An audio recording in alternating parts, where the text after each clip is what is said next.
नमस्कार, उत्तराखंड समाचार में आपका स्वागत है। मैं रेनू प्रीति पंत। सबसे पहले मुख्य समाचार। प्रधानमंत्री नरेंद्र मोदी ने 15 अगस्त को किया था जीएसटी दरों में सुधार का ऐलान। 1 माह से कम समय में पूरा किया वादा। आम आदमी और मध्यम वर्ग को राहत।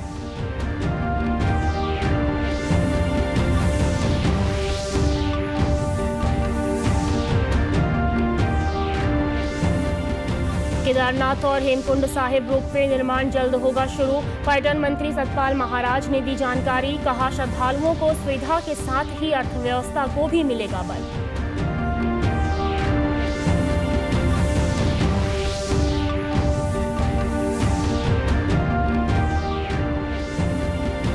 और सरकारी सस्ते गल्ले की दुकानों से मिलने वाले नमक में रेत की शिकायतों पर हरकत में प्रशासन।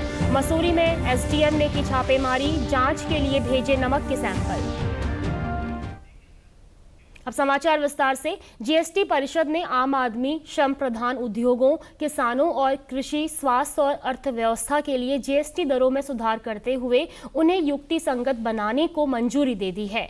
वित्त मंत्री निर्मला सीतारमण ने कहा कि आम आदमी और मध्यम वर्ग के उपयोग की वस्तुओं पर वस्तु एवं सेवा कर जीएसटी 18 और 12% से घटाकर 5% कर दिया गया है। उन्होंने बताया कि ये सभी बदलाव इस महीने की 22 तारीख नवरात्रि के पहले दिन से लागू होंगे। प्रधानमंत्री नरेंद्र मोदी ने 15 अगस्त को लाल किले के प्राचीर से नेक्स्ट जेन जीएसटी रिफॉर्म की घोषणा की थी। इन सुधारों का उद्देश्य आम आदमी के जीवन को आसान बनाना और अर्थव्यवस्था को मजबूत करना है। नई दिल्ली में आयोजित जीएसटी परिषद की 56वीं बैठक की सिफारिशें प्रधानमंत्री के उसी संकल्प को पूरा करती नजर आ रही हैं। जीएसटी परिषद ने छोटे व्यापारियों और कारोबारियों के साथ साथ सभी के लिए ईज ऑफ डूइंग बिजनेस सुनिश्चित करने के लिए बड़े सुधारों को मंजूरी दी है। इन सुधारों के जरिए आम आदमी, श्रम प्रधान उद्योग, किसान और कृषि के साथ ही स्वास्थ्य क्षेत्र पर ध्यान केंद्रित किया गया है और दरों को कम किया गया है। मौजूदा 4 स्तरीय टैक्स रेट ढांचे को आम लोगों के फायदे के लिए अब सिर्फ 2 दर संरचनाओं में ढाला गया है। 18% का स्टैंडर्ड रेट और 5% का मेरिट रेट। इसके साथ ही कुछ चुनिंदा वस्तुओं और सेवाओं के लिए 40% का विशेष डीमेरिट रेट रखा गया है। जीएसटी में नए सुधारों से आम आदमी की रोजमर्रा की कई वस्तुओं पर बड़ी बचत होगी। इनमें हेयर ऑयल, शैम्पू, मक्खन, घी, चीज, डेयरी स्प्रेड, पैक्ड नमकीन, भुजिया और मिक्सचर शामिल हैं। वहीं बर्तन, फीडिंग बॉटल, नैपी और बच्चों के डायपर में 5% जीएसटी की नई दर से लोगों को राहत मिलेगी। केंद्र सरकार ने जीएसटी दरों में कमी करके देश की सेहत को दुरुस्त करने का भी प्रयास किया है। सभी निजी जीवन बीमा पॉलिसी और निजी स्वास्थ्य बीमा पॉलिसियों के पुनर्बीमा पर जीएसटी से छूट दी गई है। थर्मामीटर, डायग्नोस्टिक किट और टेस्ट स्ट्रिप्स सहित नजर के चश्मों पर 5% जीएसटी लगेगा। प्रधानमंत्री नरेंद्र मोदी ने 15 अगस्त को स्वतंत्रता दिवस के मौके पर ऐलान किया था कि त्योहारों से पहले जीएसटी की दरों में बदलाव होगा, जो आम लोगों के लिए त्योहारों का तोहफा होगा, जिसे उन्होंने पूरा कर दिखाया। हम नेक्स्ट जनरेशन जीएसटी रिफॉर्म्स लेकर के आ रहे हैं। ये दिवाली के अंदर आपके लिए तोहफा बन जाएंगे। सामान्य मानवीय की जरूरतों के टैक्स भारी मात्रा में कम कर दिए जाएंगे। वहीं सूचना एवं प्रसारण, इलेक्ट्रॉनिक्स और सूचना प्रौद्योगिकी के कैबिनेट मंत्री अश्विनी वैष्णव ने जीएसटी दरों में हालिया कटौती को मध्यम वर्ग और निम्न आय वर्ग के परिवारों के लिए एक ऐतिहासिक कदम करार दिया। उन्होंने कहा कि खाने पीने की वस्तुओं से लेकर उपभोक्ता, इलेक्ट्रॉनिक्स और वाहनों तक की व्यापक श्रेणी अब नवरात्रि 2025 से और अधिक किफायती हो जाएगी। Great joy for all of us that Honorable Prime Minister Shri Narendra Modi ji has decided to reduce the GST rates for practically everything that is used in the lives of our middle class families and our low income families. Starting from food items to items which are used in day to day life to students items which are required by our students to the items which are used in our homes, whether it is consumer electronics, small cars, scooters, everything is now going to see a lower GST rate from the first day of Navratri. Uttarakhand में चारधाम यात्रा के साथ ही राज्य की अर्थव्यवस्था को मजबूत करने के लिए रोपवे निर्माण एक कदम और आगे बढ़ा रहा है। प्रदेश के पर्यटन मंत्री सतपाल महाराज ने कहा कि जल्द ही श्री केदारनाथ धाम और गोविंद घाट से हेमकुंड साहिब रोपवे का निर्माण कार्य शुरू कर दिया जाएगा। इसके निर्माण से उत्तराखंड में पर्यटन को भी बढ़ावा मिलेगा। इसके साथ ही यात्रा में आने वाले श्रद्धालुओं को भी खासा सुविधा मिलेगी। रोपवे के लिए अभी एमओयू साइन हुआ है, माननीय हमारे मुख्यमंत्री जी ने साइन किया है और इसमें केदारनाथ और हेमकुंड साहब का रोपवे प्रायोरिटी पे है। इसके बाद और भी अन्य रोपवे हैं और ये रोपवे बनने से मैं समझता हूं कि आम आदमी को सुविधा मिलेगी, बड़ी जल्दी वो पहुंच जाएगा। इसमें जो सबसे अच्छी कंपनियां हैं, डायपलमार है, ओमो है, उनका निश्चित रूप में उनकी एक्सपर्टीज को हम लेंगे।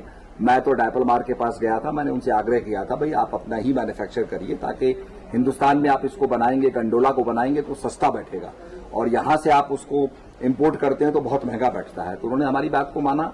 अब इंडिया में ही वो चीज बनेगी, भारत के अंदर ही उसका निर्माण होगा, स्वदेशी होगी।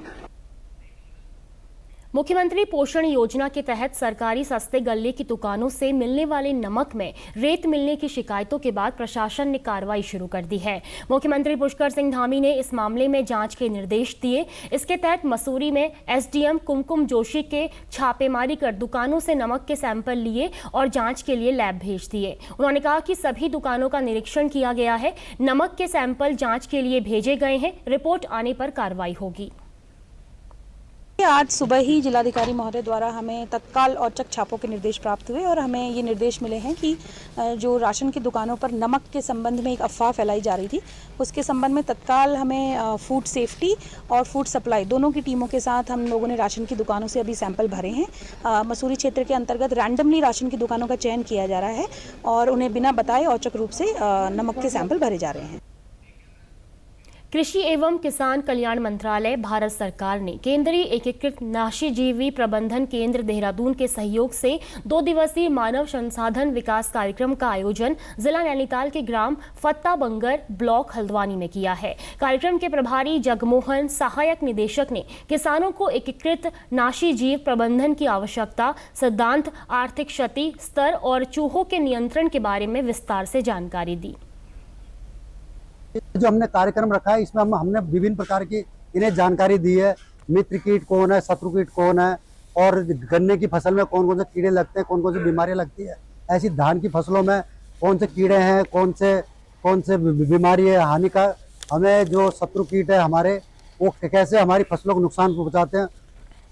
वहीं कार्यक्रम में सहायक वनस्पति संरक्षण वैज्ञानिक दिव्या जोशी ने एकीकृत नाशीजीव प्रबंधन की विभिन्न विधियों के बारे में जानकारी देने का काम किया। मानव संसाधन कार्यक्रम, इसमें हमने आईपीएम पे जो फोकस होता है मेन, वो था हमारा जो हमारी 3 मुख्य विधियां होती हैं। पहली होती है व्यवहारिक विधि, जिसमें हमने किसानों को गहरी जुताई, फसल चक्र अपनाने, सह फसली एवं अन्य प्रकार की तरीके बताए। ग्राम प्रधान बालादत्त लोशाली ने बताया कि उन्हें इस कार्यक्रम के माध्यम से बहुत अच्छी जानकारी मिली है, जिससे उनको खेती करने में भी काफी फायदा होगा। हमारे ग्राम पंचायत फत्ताबंगर में 2 दिवसीय जो किसान का कार्यक्रम किया गया, इसमें किसानों को अच्छी सही दवाएं दुकानों से खरीदें, नकली दवाएं ना मिलें और बिल लेने के लिए हमें प्रेरित किया गया और फसलों में उपचार के लिए बताया गया और ऑर्गेनिक खेती पे बढ़ावा दिया गया। जो केंद्र सरकार ने जैविक की जो योजना चलाई है घर घर, क्योंकि इनऑर्गेनिक खेती ज़्यादा हो रही है, जैविक पे आदमी ध्यान नहीं दे रहा है और जो इतनी बीमारियां फैल रही हैं इससे हमें निजात मिलेगी। चमोली जनपद के विकासखंड कर्णप्रयाग में क्षेत्र पंचायत सदस्यों की प्रथम बैठक का आयोजन किया गया। पहली बैठक के बाद खंड विकास अधिकारी कर्णप्रयाग विजय पुरोहित का कहना है कि इस बैठक में परिचय के अतिरिक्त आगामी बीडीसी मीटिंग पर रणनीतिक चर्चा की गई है, जिससे क्षेत्र का विकास तेजी से शुरू किया जा सके। आज विकासखंड कर्णप्रयाग में क्षेत्र पंचायत की प्रथम बैठक माननीय प्रमुख जी की अध्यक्षता में आहूत की गई, जिसमें समस्त माननीय क्षेत्र पंचायत सदस्यगण उपस्थित रहे और सारे सदस्यों ने अपना परिचय दिया और आने वाले भविष्य में उनकी क्या क्या कार्य योजना रहेगी, रणनीति कैसे रहेगी कि हम गांव का विकास को कैसे कर सकें, इसकी परिचर्चा की गई। इसी के साथ अभी तक के समाचार समाप्त हुए। दूरदर्शन समाचारों से जुड़े रहें। मिलते हैं फिर शाम 6:30 बजे के बुलेटिन में। नमस्कार।